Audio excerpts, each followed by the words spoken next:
Okay, so projectile motion. Projectile motion problem. I always recommend to start solving those problems by introducing coordinate system. Usually we connect it to the motion start.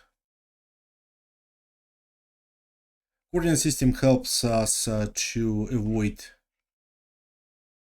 errors like in our kinematic equation. So quite often I can see people put their own signs in the kinematic equations. And introduction of coordinate system helps to avoid those errors. So this is y, so this is x. So we start at this point O, right? And we travel, and we land somewhere on the slope.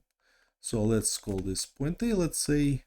Time of the flight, we will notate it as TA. And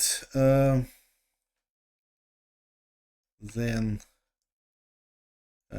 coordinates of this point are unknown. So this is, I would say, a difficulty of this problem.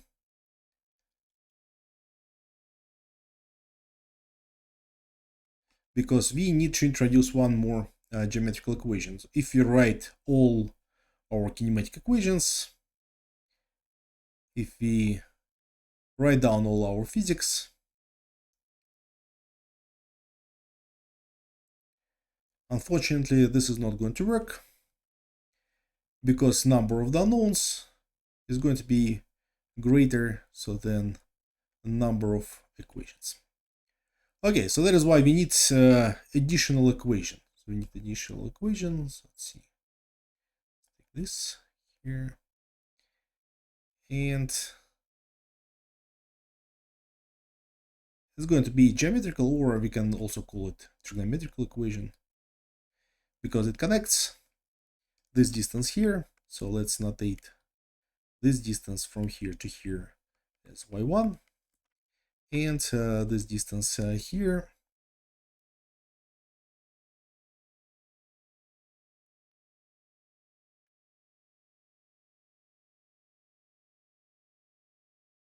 is x1. Okay, and this angle is 30 degrees. So our coordinates of this point are going to be 50 plus x1, right? And 20 plus y1. And we will connect x1 and y1 using this 30 degrees angle. Tangent of this angle of 30 degrees is equal to y1 divided by x1. So we can say that y1 is equal to x1 multiplied by tangent of 30 degrees, and this is equal to 30 degrees. Let's take tangent, so 0 0.577, 0 0.577 multiplied by x1. Okay, so this is good, they are connected, and that's additional equation which we will need. Okay, what else we can do? So as the next step, I recommend to draw all the vectors. So we have that initial velocity, and we can split it along x and y direction. So this is quite straightforward step and quite important. So this is actually a positive step towards our solution, right? So this is our y component of this velocity, and this here is going to be x component. So this angle is 40 degrees angle. What else do we have? So we also have acceleration of gravity, so which is pointing down. Okay, and also define it right away.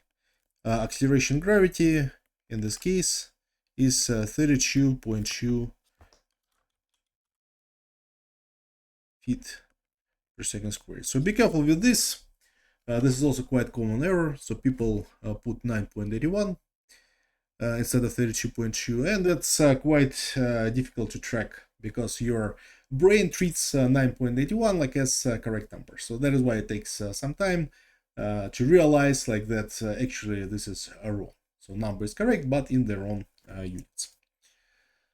So be careful with this. Okay, so this is good. So we have everything written. So everything what we have in this setup. So now we can just start writing our kinematic equations. So we'll start from the y direction, or along the y direction we have rectilinear motion with constant acceleration, so which is 32.2 feet per second squared. And we are going to introduce like same convention. Everything what is pointing up will go with plus. Everything pointing to the right will go with plus. And then everything pointing down will go with minus, and everything pointing to the left will go with minus as well. Okay, so this is good. So let's write down our y direction kinematics. We have coordinate is 20 plus y1, so this is the positive coordinate. Because coordinate can be also negative, right? So be careful with this. So everything is happening in this case over our x-axis, so all our coordinates are positive. Okay, so we have 20 plus y1, so this is equal to initial velocity. Let's calculate our initial velocities. Vx is equal to 80 multiplied by cosine of 40 degrees. Let's see how much is this. 40 cosine multiplied by 80. So this is 61.28. 61.3, so let's do it up to the third significant figure, so feet per second. Again, like here you can be like a little bit more accurate, so whatever you like. So here we have Vy, so this is 80 multiplied by sine of 40 degrees. Let's see how much is this. So this is 40 sine and multiplied by 80. So this is 51.4. 51.4 feet per second. Okay, so initial velocity here is positive, so it's pointing up, so it's 51.4 multiplied by time of the flight, minus, because acceleration is pointing down, 32.2 multiplied by time of the flight squared divided by 2. So this is kinematic law along the y direction. Okay, so what else do we have? So along the x direction we don't have any acceleration, so that is why the distance which we make there, so which is 50 plus x1, so, and which we need to calculate, right? So let's introduce it here. So this is that distance of the flight, horizontal distance of the flight, so which we need to calculate, right? So according to the problem, and it is just equal to the x component, so which is 61.3 multiplied by time of the flight. So if you calculate time of the flight, problem will be solved. And another equation which we have is that geometrical equation, right? So which connects our v1 to x1. 577 multiplied by x1. Okay, so what we are going to do, so we are going like to write expression for x1 from this equation, so it is equal to 61.3 multiplied by ta minus 50. So and then what we are going to do, so we are going to substitute it into here, so which is going to give us 0.577 multiplied by x1, so which is 61.3 multiplied by TA minus 50. And we are going to substitute this into there, right?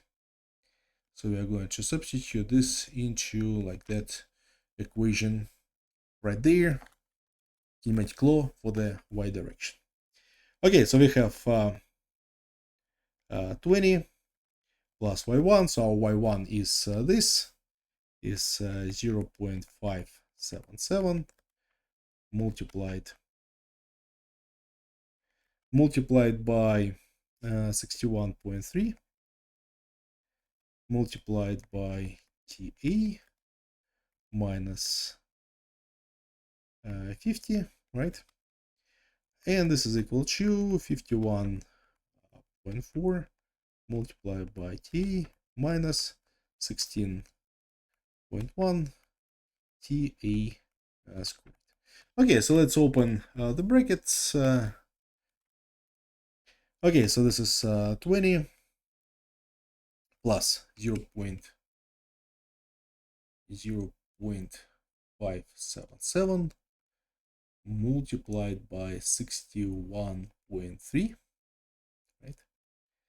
This is 35.4, 35.4 multiplied by TA minus 50 multiplied by 0.577, and this is 28.9, right? So 28.9, and this is equal to 51.4 TA minus 16.1 TA squared.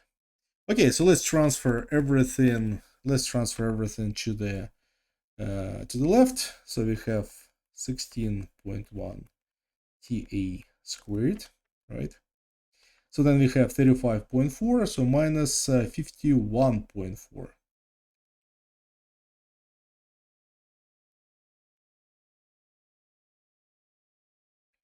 Okay, so we have 35.4 minus 51. Okay, so we have 16 minus 16 minus 16 TA, and then here we have 20 minus 28.9 minus 8.9. Okay, and this is equal to 0. So let's calculate TA, and this is equal to 16 plus minus square root 16 squared plus 4 multiplied by 16.1 multiplied by 8.9 and divided by 32.2. Okay, let's see. So this is 16 plus minus. We have 16 squared plus 4 multiplied by 16.1 multiplied by 8.9. Okay, and let's take square root of this. So 28.8. 28.8 and everything divided by 32.2. Okay, so one of the roots is obviously negative, right? So our TA is greater or equal than 0, so that's what we're considering, right? Okay, so we have 16 plus 28.8 and divided by 32.2, and this is 1.39 seconds. 1.39 seconds. So this is our time of the flight. Okay, so now let's do our final calculation. So our d is equal to 50 plus x1, and this is equal to 61.3 multiplied by TA, and this is equal to 61.3 multiplied by 1.39, and this is equal to, so 61.3 multiplied by 1.39, okay, and this is equal to 85.2 feet.